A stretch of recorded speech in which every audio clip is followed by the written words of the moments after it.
I'm telling you, this is going to be one of the most challenging projects so far, just in terms of sheer size of the project, the scope, the risk factor of it not looking good. Well, this is going to be one of those projects. Hi, I'm Joe, and welcome to Motor City Boat Werks. Let's get to work. Let me welcome you to the Boat Werks. This episode is the first in a series about installing headliner in the aft cabin and the forward cabin of my trawler. There's going to be a lot of details. There's a lot of steps involved. I hope you stick with me. The headliner project on my pocket trawler is one of those projects that requires a lot of planning and some very careful execution.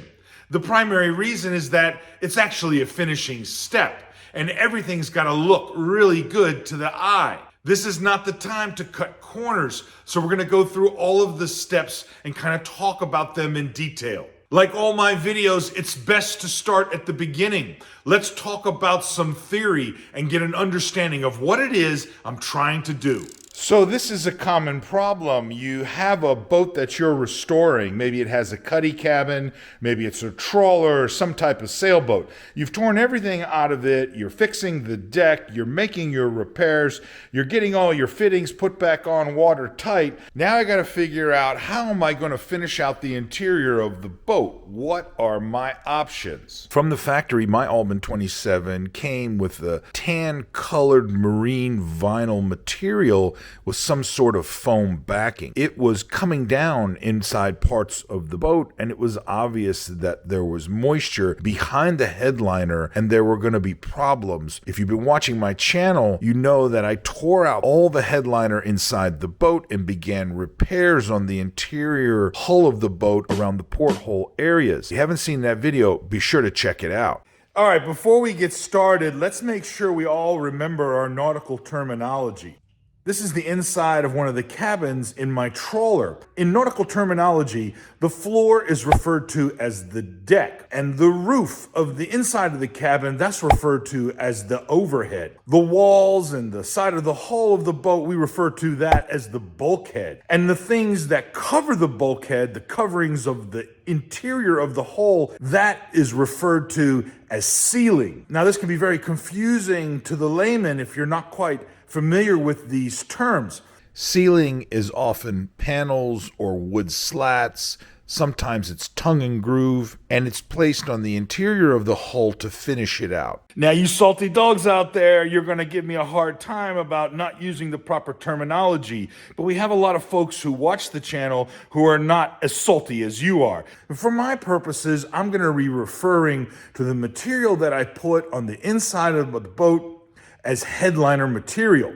And this material is going to go from the overhead down to the sides of the interior hull of the boat where the pan liner starts. If you remember, the Albin 27 was put together kind of like two cups, one placed inside the other. That's what gives itself its structure and its hull rigidity. There's a finished fiberglass pan liner that goes all the way down the sides of the interior of the boat, gives it a really nice finish. From the top of the pan liner around what I refer to as the elbow, past the porthulls, and to the overhead, well, that's where the headliner is going to go. Just like you would have in a car or an RV, maybe an airplane. There will be separate panels on the overhead that I install at a later date. And these are going to be very lightweight, made of PVC foam board. The purpose of the overhead panels is to give access to the electrical wiring and the deck fittings that may be overhead. You always want those to be removable in case you have to get access to something. But for now, we're only focusing on the headliner material and how it goes along the sides of the boat. And now it comes time to put the boat back together, and you want to finish out the interior of it, but what do you put on the surfaces of the interior of the boat? What do I use to cover the interior of a boat? There's generally three schools of thought. The first one is, you sand everything down, you clean it as best you can, you prime it, and then you paint it, usually with some type of a gloss paint. Just try and make it a nice clean surface. Without a doubt, it's the lazy man's way to do the interior of a boat. While it's easy, the problem is that sometimes it just doesn't look good. This is what the interior hull of the Albin 27 looks like if you just sand it down, prime it, and then paint it with a glossy finish. This is an area of the overhead just right outside of the bathroom. It's not bad, but even this level of surface, well, it takes a lot of effort to get it to look like this. Not to mention, living inside a space that's only been painted and doesn't have any sort of sound deadening properties to it, it can get kind of annoying for long-term live-aboard situation. It's also not very warm. It doesn't feel cozy. And frankly, it's like living inside of a plastic or tin can. The second choice is you put some type of covering over the interior of the boat. We call this headliner, just like you would have inside of a car. It could be some sort of fabric. It could be some sort of a marine vinyl. Maybe it's even some type of indoor-outdoor carpet. The problem with marine vinyl is that it's relatively thin and it shows all of the imperfections of the surface underneath it, so it usually needs some type of foam backing. The foam can absorb water and become a source of mold or mildew. Marine vinyl needs to have its seams sewn and everything has to be fitted, which is really not a DIY job. The problem with carpet is you have to pick the right type of carpet, and it's got to be flexible enough that it'll cover all the nooks and crannies and look pretty good. There's also an issue with the seams. It can be difficult to get everything to kind of come together so it looks very polished. The pattern or the texture may make this practically impossible, so sometimes carpet is not a very good choice. A lot of folks are worried about carpet supporting mold or mildew growth. They worry that something's going to grow in the surface of the carpet material, but I gotta say, if you choose the right material, something that is anti-mold and mildew, that's not really a concern. A third option is you try and do some type of covering, but it's not fabric, it's going to be some type of a wood or maybe some type of composite material. This could be tongue and groove wood, it could be some sort of wainscoting, or it could be some sort of PVC foam board like Celtec, Sintra, one of these type of plastic materials. The problem with this third option is that it requires a little bit of carpentry, and the edges have to be covered by trim pieces, which in and of itself can be really challenging for the do-it-yourselfer. There are some surfaces that are just too difficult to cover with some sort of flat panel. Now, it would be great if there was a fourth option, some type of new product that had the ease of application of like paint, the acoustic and softness of a headliner material, and the professional polished finish of, say, normal sealing in a boat. But that product doesn't exist yet. One of my goals of my YouTube channel was to show things that you don't normally see insofar as amateur boat building and boat restoration on YouTube.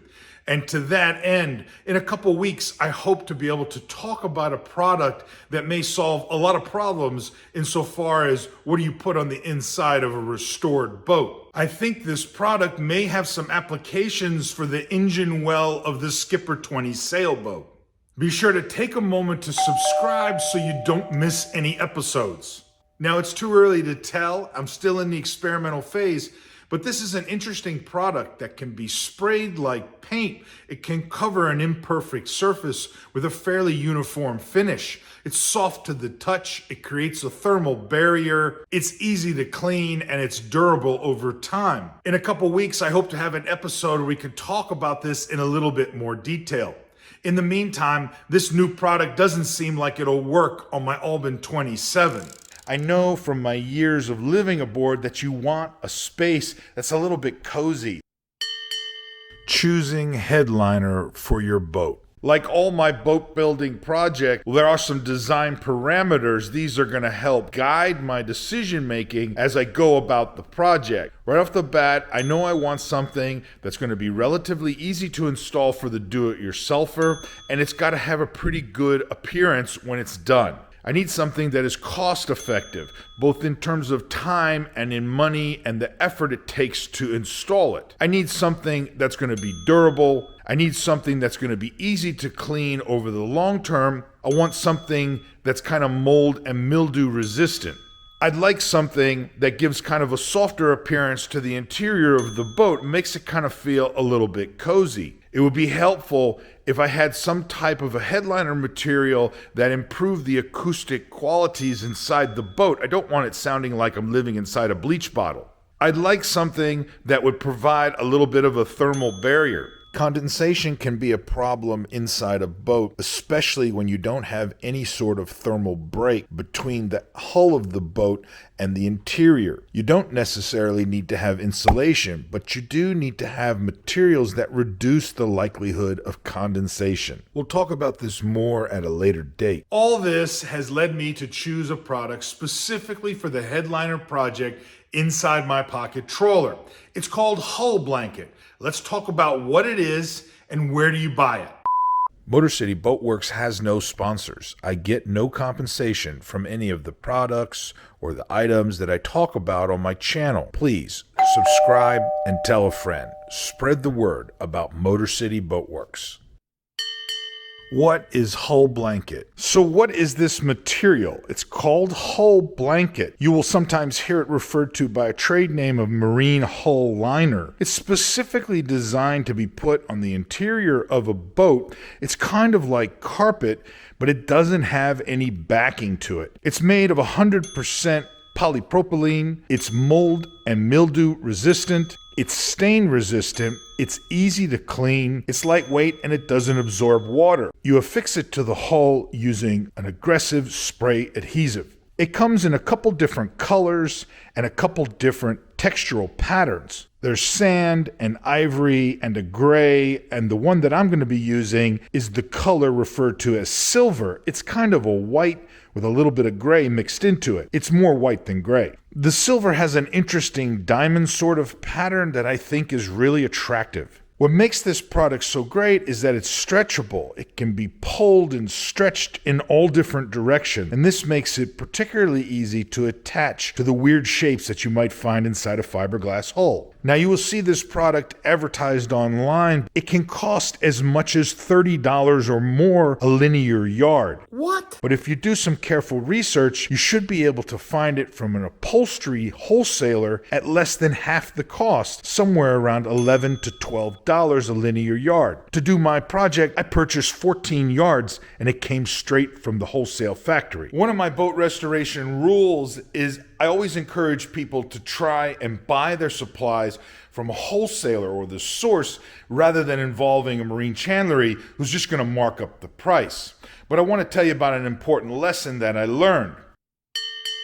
Boat restoration rule number 15. Always check your materials upon receipt. I purchased my headliner in September of 2023, and it took almost 4 weeks for it to be delivered from the wholesaler. Now, this was a lot longer than expected, and it was primarily due to very poor customer service. Once I received the material, it came wrapped in plastic, and I set it aside in the shop for a number of months. I didn't get around to opening it until maybe March of 2024, when I started unrolling it and began cutting out the material based off of the patterns that I had made. And it was at that time that I realized the material was dirty. There were black marks and debris all mixed inside of the fabric. I want to tell you that when you get your material, you order it from a wholesaler, you've got to make sure that it's the right thing at that moment. I was lucky. I was several months after ordering it and well beyond the return policy. The company made good and gave me a discount. But it's an important lesson that when you order this type of material from a wholesaler, you check it right away. Ensure that everything is going to be to the standard that you need so that when it comes time to do your project, everything is good to go. All right, let's talk about the order of work for this project. I think the first step is I need to do a little bit experimentation to get an understanding of how the headliner material reacts to the spray adhesive.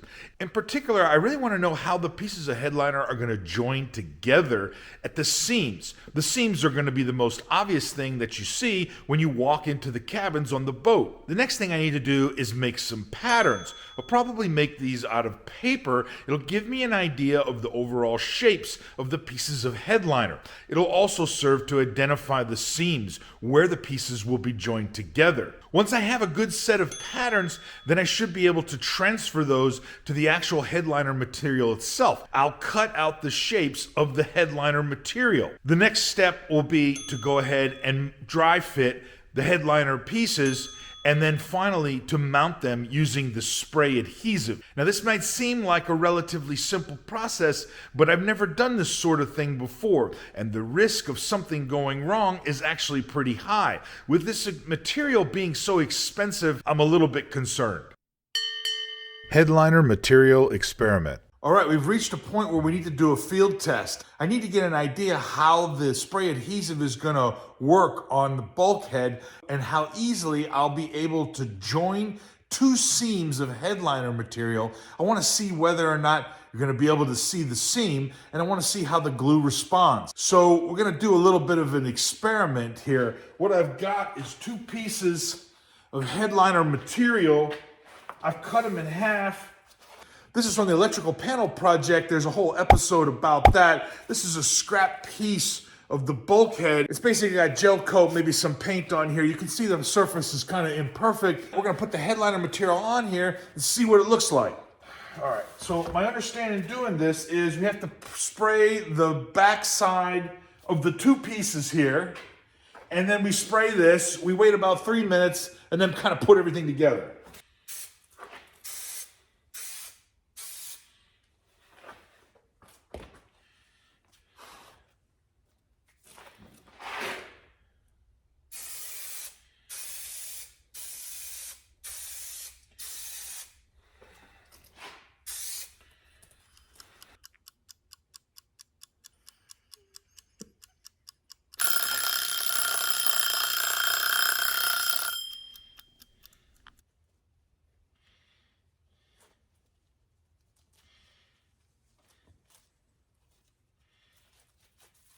You know, the first time I joined the seam, it definitely looks better. Once I pulled it up and tried to reposition it, it didn't look so good.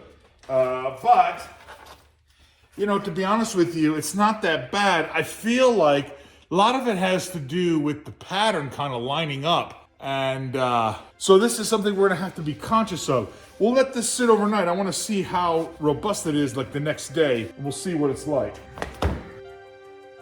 I think this is a great place to stop. Next episode, I'll be back talking about the delicate process of making the patterns for the forward and the aft cabin. If you enjoyed this episode, if you got something out of it, do me a favor, leave a comment below. Let YouTube know why you think Motor City Boat Werks is really something special.